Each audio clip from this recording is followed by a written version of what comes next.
ಮಲಯಾಳಂ ಹಿರಿಯ ನಟ ನಿರ್ದೇಶಕ ಶ್ರೀನಿವಾಸನ್ ಇನ್ನಿಲ್ಲ.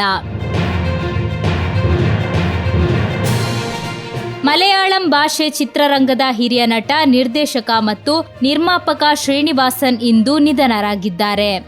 ದೀರ್ಘಕಾಲದ ಅನಾರೋಗ್ಯದಿಂದ ಬಳಲುತ್ತಿದ್ದ ಅವರು ಉದಯಂಪೇರೂರಿನ ತನ್ನ ನಿವಾಸದಲ್ಲಿ ಚಿಕಿತ್ಸೆ ಪಡೆಯುತ್ತಿದ್ದರು. ಅವರ ಆರೋಗ್ಯದಲ್ಲಿ ದಿಢೀರ್ ಏರುಪೇರು ಕಂಡುಬಂದ ಬಳಿಕ ಅವರನ್ನು ತ್ರಿಪ್ಪುನಿತುರಾದ ಆಸ್ಪತ್ರೆಗೆ ದಾಖಲಿಸಲಾಯಿತು.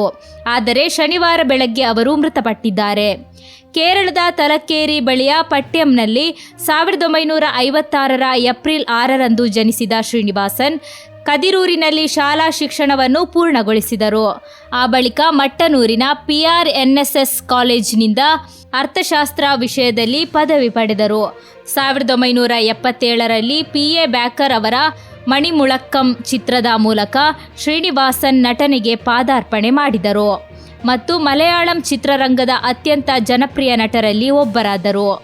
ಸುಮಾರು 5 ದಶಕಗಳ ಕಾಲ ಅವರು 225ಕ್ಕೂ ಹೆಚ್ಚು ಚಿತ್ರಗಳಲ್ಲಿ ನಟನೆಯನ್ನು ಮಾಡಿದ್ದಾರೆ.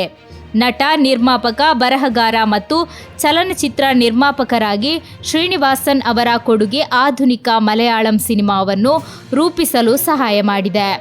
ಇವರ ಅಗಲಿಕೆಗೆ ಮಾಲಿವುಡ್ ಚಿತ್ರರಂಗ ಸಹಿತ ಗಣ್ಯರು ಕಂಬನಿ ಮಿಡಿದಿದ್ದಾರೆ.